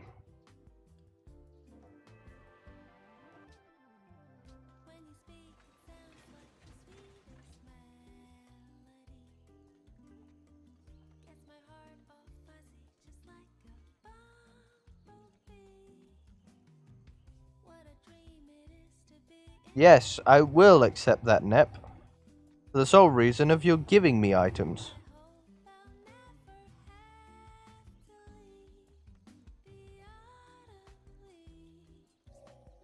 Measure what is measurable, and make measurable.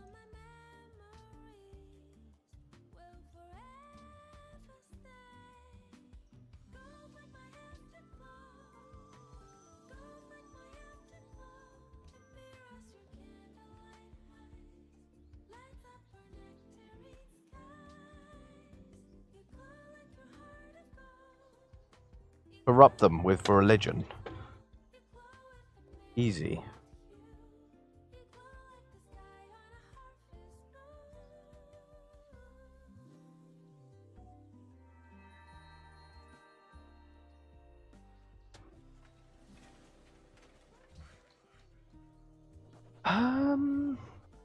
More farms so I can expand that. But to Forge.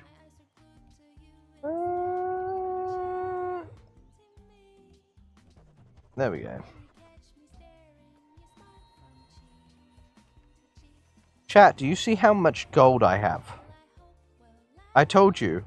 I play this game in a way where I get the most profit. Profit is my #1 goal.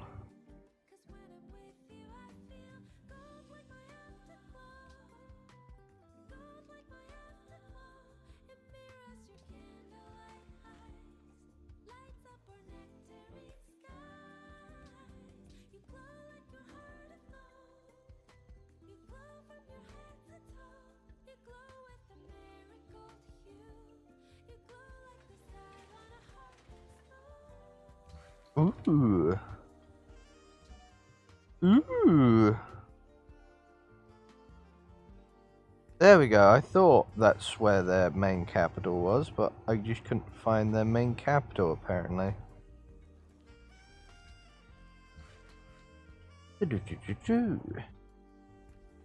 Build the national epic.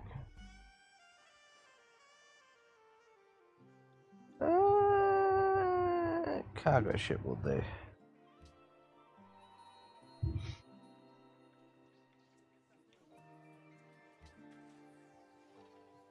There we go.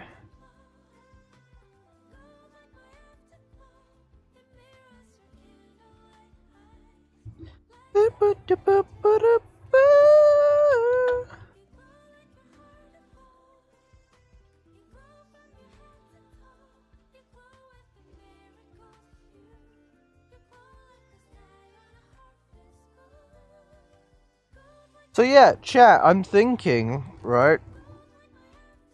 I might do this whenever I'm tired. I may play Civ 5 whenever I'm like really mentally tired. Because, to be honest, I'm very much enjoying this. It's relaxing to me.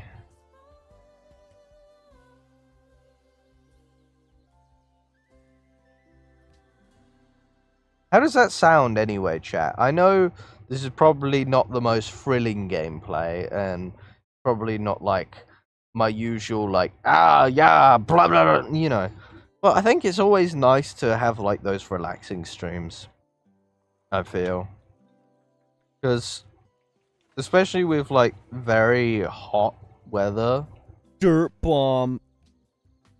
Yeah, I agree. I think with how hot it is as of late, I think people kind of need that, kind of the chill. Because I know the heat's been getting to me. I'm just glad I bought my little AC. Because it's been keeping my room like ice cold. And it's so nice. I can't complain with it. It's like the most cheapest bit of kit that I bought. It only cost me like 40 quid. And it was well worth the investment of money. Because for one, it being cheap. And two, with the amount of use I'm getting out of it, it's like, hell yeah. Why wouldn't you?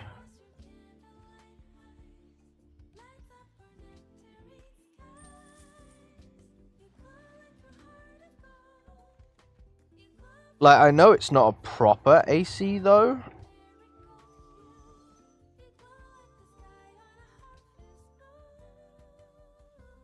Which is kind of the only thing.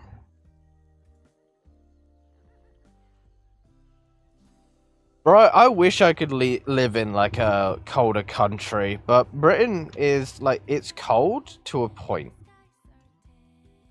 Which is like the one annoying thing with Britain. It's cold to a point where one day it can be like really, really nice, like my kind of enjoyment of cold.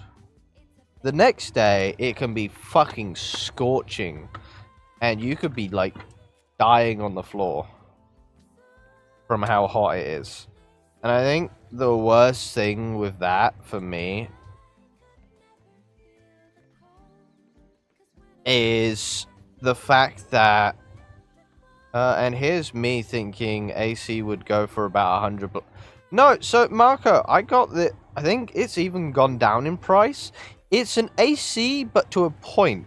So it isn't like a big unit that uses up a lot of like power and all that. It literally is like, imagine having a fan, but it has a water tray which you can put like 4 liters of water in it, and you basically take some ice packs and then throw them in as well, and it works the same as an AC would. Like, you can humidify your room and make it really nice and cold in your room, and like that, and then you can also just cool it because it has the cooling feature.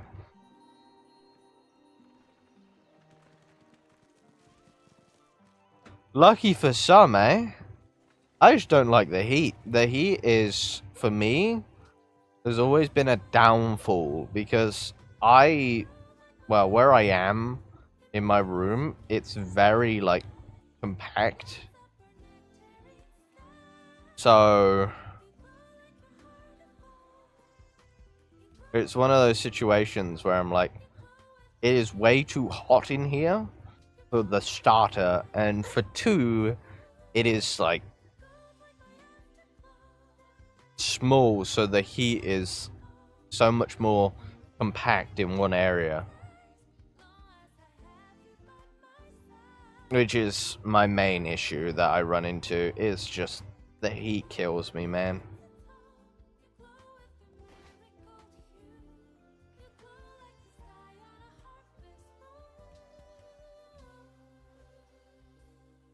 But I just kind of struggle through it because, to be honest, it gets better. I like it when it's cold. I guess I'm more of a winter fox than anything. It's probably why I enjoy the Void, because there's no heat or cold there.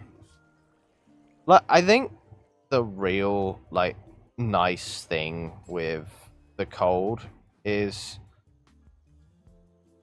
you can dress comfy. You can, if it's really cold, you can go get your bed covers and stick them over yourself and lay on your chair like a very comfy, like,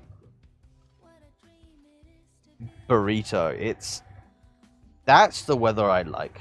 It's cute weather, as I would like to refer to it.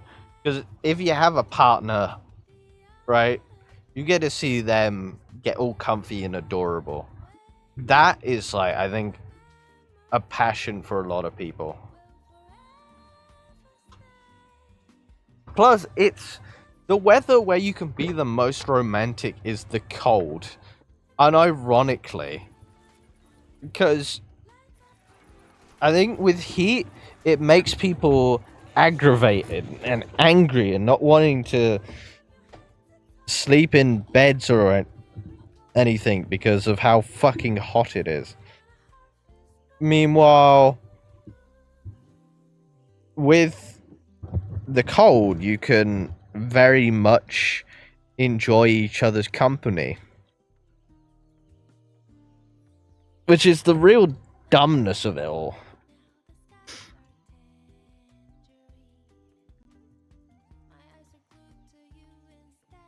Yeah, I think that is kind of a big push away for me, is having to deal with a volcano. That is really kind of, you know, seals the deal for me.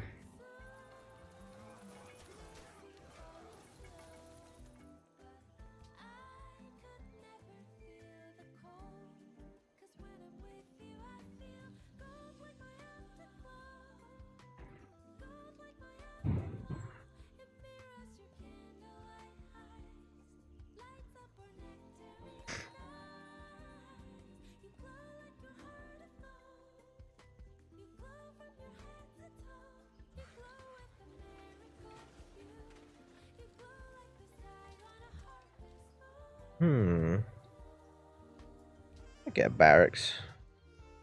It's already been 2 hours, Jesus.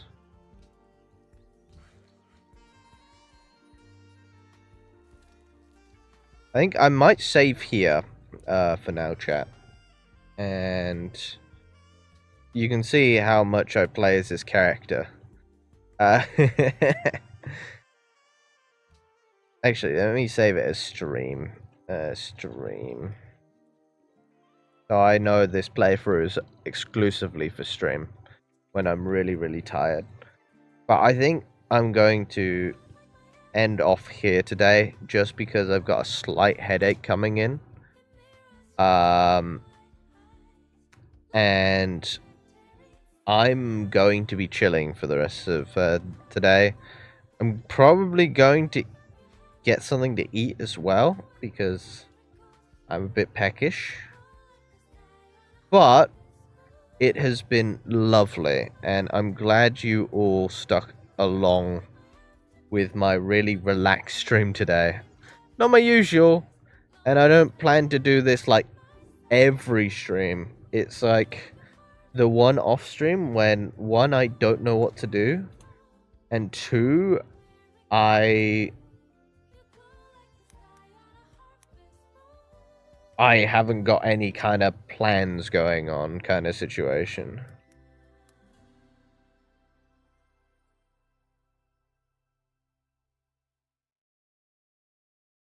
Okay, let me send the raid over. There we go. And I'm going to exit to Windows. Thank you, game. There we go. But yeah, I have to thank you all again for staying with me today. It's one of my more relaxed streams. I want to do more of these at some point though, because I want to get further in the gameplay. Because to be honest, I wanna at least do a full game of Civ. But anyway, I'm going to send you all off. I'm going to go and fill my AC with water. And then I'm going to go cool down the ice packs I need to for it. But besides that, I thank everyone for sticking around with me today. It's been a slow one for me these weeks. But I will send you away. Goodbye, everyone.